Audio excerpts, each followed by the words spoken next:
I don't know. Pitching-wise, Fiers pitched a great game, really. Fiers went 6 innings.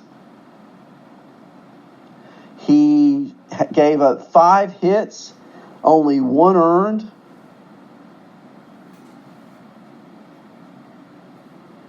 He's out of 4 strikeouts. Pettit got his 13th hold.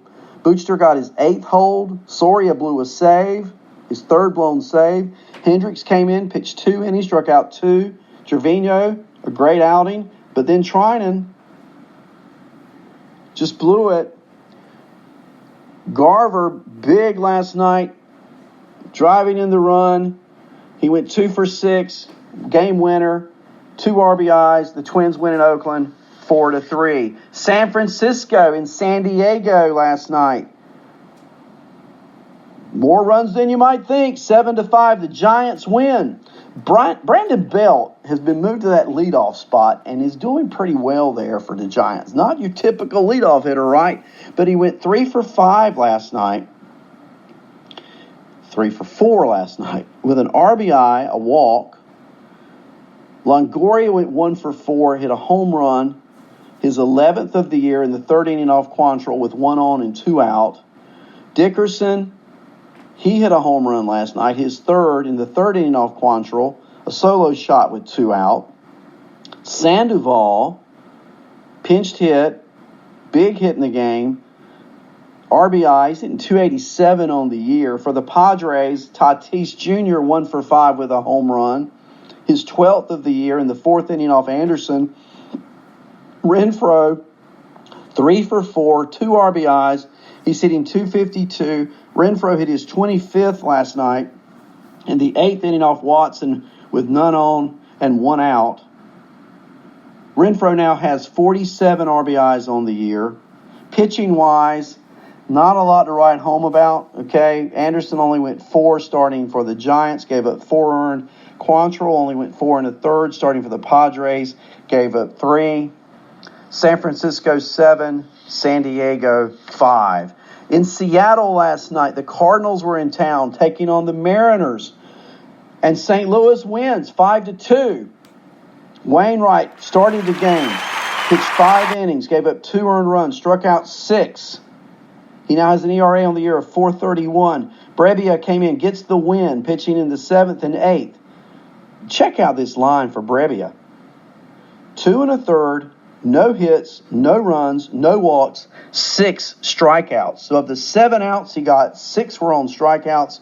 Miller gets the hold by pitching the final part of, or first part of the 9th inning, striking out 2, and Martinez closes it out. For St. Louis, Munoz in that leadoff spot. You know, I heard Lenny talking about this. Pick up Yara Munoz. He said that a couple of weeks ago. I listened to you, legend. I picked him up, and he's been doing really well. And St. Louis, you know, they've got Carpenter on the IL. Munoz is now at 3rd. Led off, he's hitting 313, got a hit. Martinez in the DH role, just where he belongs. 1 for 4 last night. How about Goldschmidt? 2 for 4. Wake up the band, right? Goldschmidt hits his 8th double off Mike Leake. Maybe he starts to turn it around here in the second half, but the big blow was off the pinch hitting bat of Edman, hitting for Wong. In the 9th inning, he homers. That's the difference in the game, a 3-run shot. 5-2 win for the Mariners. Malik Smith goes 1 for 3. Domingo Santana 1 for 4. They only had 5 hits on the night. Malik does get his 22nd stolen base.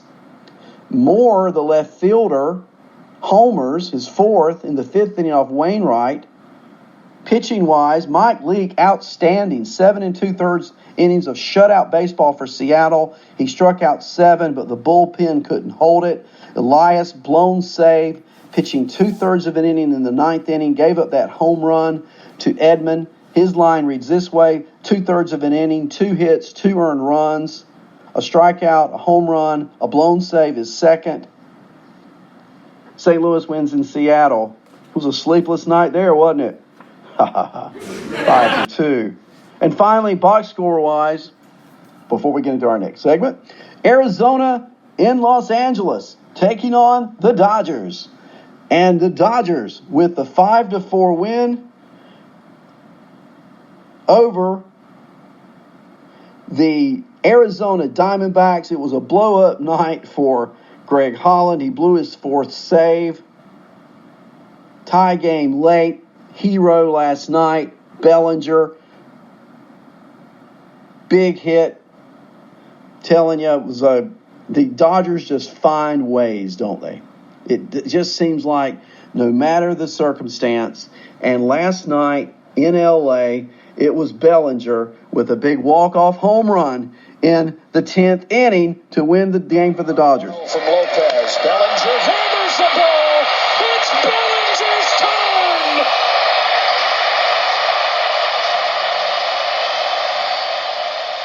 It was a no-doubter for Cody Bellinger. Hit into the upper deck of the right field stands in Dodger Stadium. It was the difference maker in the game. Wow. Cody Bellinger, what hasn't he been? He's been Superman for LA this year. From Cody Bellinger, the MVP chants rain down, and it's happened again. So I had to give you at least one audio clip, and why not Cody Bellinger's 29th of the year, a walk-off. He's now hitting .345 on the season. How about RBIs? 70. Now, remember I said earlier, Josh Bell has 80. But Bellinger has 70 RBIs with that walk-off home run for the Dodgers. Peterson also went 2 for 4, only other player with multiple hits in the game for L.A. L.A. wins 5-4 last night in Chavez Ravine against the Arizona Diamondbacks. Buehler, 7 innings, 3 earned runs, 9 strikeouts. Kelly gets the win by pitching the 10th inning. He's 3-3. Lopez, the loser. Arizona had the game in hand, but then Holland blows the save once again. So L.A. just continues to win in Tinseltown, don't they? We'll take a look at the standings real quick. And as we look at the standings this morning, starting with the American League, the Yankees at 55-29, winners of 8 of 10. They lead the Rays by 6.5 games. Today, the Yankees and Rays continue their series in St. Petersburg.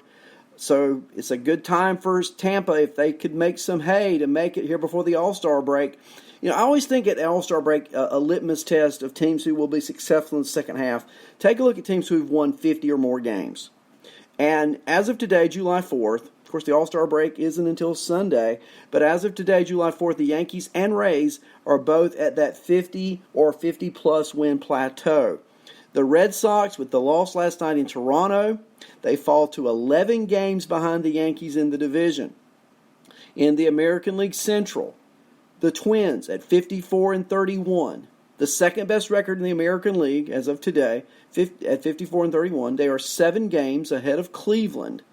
Cleveland, of course, shut out Kansas City last night. Clevenger, a big win, only 7 out in that division. And with that win, we'll talk about in a minute, Cleveland is now the leader for the second wild card. The White Sox only 12 games out, but we're going to talk about the wild card implications in just a moment. They win that doubleheader yesterday at home against the Tigers. They're 41-42, and they've won 3 in a row. Houston leading the American League West by 8 games this morning over Oakland. Oakland at 47-40, Texas at 46-40. Of course, last night Houston won, and Oakland and Texas lost. A look at the wild card standings in the American League poses a lot of interest. Of course, I said Tampa is the wild card leader. They have a 2-game lead for that number 1 spot over Cleveland, meaning they would host the wild card game if the season ended today. Cleveland, of course, in the second spot, 7 out of 10 they've won. Oakland is a game out of that second wild card spot. Texas, a game and a half out. Boston, 2.5 out. The Angels, 4 games out of the second wild card. And the Chicago White Sox, 5 games out of that second wild card in the American League. Tell you. And I see Bigelow on the prowl says it's horrible not every single team is playing today. You're right. Several teams are off today. In the American League, Houston is off. and the Angels. And so they play tomorrow. So there's two teams in the American League that are off. Let's get to the National League, where Atlanta continues to lead the National League East by 5.5 over Philadelphia. They play again today in Atlanta. Washington only 6 games out now, and they've won 3 in a row. They're only a half a game behind the Phillies for second place in that division. I've been telling you for weeks, don't count out the Nats. Don't count them in as traders. Count them in as possible buyers. That's exactly where they are here on July the 4th. This was the day of reckoning I was telling you about. And on July the 4th, I'm not looking for Washington to sell off anybody. I'm looking for them to add. So, again, they've won 7 out of 10. The Mets, 12 games out in the division. In the Central, the Brewers, they lost last night. The Cubs, they lost last night. The Brewers continue to have a 1-game lead in the division. All 5 teams are now within 4.5 games of that division lead. The Cubs trail by 1. The Cardinals trail by 2.5. Pirates trail by 3. And the Reds trail by 4.5 games. And you've got 4 of those 5 playing each other on July the 4th. Milwaukee again in Cincinnati, and the Cubs are in Pittsburgh. The Cardinals are out west playing the Mariners today. They're all playing today. The Dodgers lead the West by 14 over Colorado, by 16 over Arizona, and by 16 over the Padres. The Dodgers are at home against the Padres today. Colorado and Arizona off today. They play each other tomorrow in Arizona. Looking at the National League wild card for just a moment. The Phillies are in first place for that first wild card position, but they only lead the Nationals by a half a game, and the Cubs by half a game. Washington and the Cubs this morning, July 4, tied for the second wild card in the National League. The Cubs better get something going is what I'm getting at. That is going to be, this wild card's a dogfight to the end. The Rockies are only a half a game out of that second wild card. The Cardinals only a game and a half out of that second wild card. Pittsburgh only 2. Arizona and San Diego only 2.5. Cincinnati only 3.5 out of that second wild card. So for the second wild card, you've got 8 teams within 3.5 games. What a fight it's going to be. And so let's just pause a moment and look at each of those teams. Washington, what's their need? Their need has been bullpen. Cubs, what's their need? Well, they got Kimbrel, but he's not performing, and they need another starting pitcher. Colorado, well, they could always use a starting pitcher, couldn't they? St. Louis just needs to get healthy, and they need their players who can hit to do so. Pittsburgh, injuries have been the bugaboo for this pitching staff, but the hitting is coming along. And how about if Mitch Keller comes on and gets called up and pitches like he is expected to? And what if Jameson Taillon comes back from injury and pitches like he's supposed to? Certainly the Pirates can be a player. Arizona, 2.5 out. Bullpen. San Diego, 2.5 out. They've got a bullpen. They've got young starting pitching. I think San Diego's a year away, guys. But they have some young players who can play baseball. The Reds, their pitching has been a lot better than advertised. The hitting has not been. And if those bats in Cincinnati can warm up, they are certainly going to be players going down the stretch. So it's just, it's one of those seasons where it doesn't matter who you pull for, there's going to be excitement down to the very end. And certainly, it looks like the National League wild card is that. I got a question. Patrick says, Luke Voit for Chris Davis in a keeper league. Wow, give me an easy one, Patrick. That one's a little tough. I probably would. And I say that because I think Voit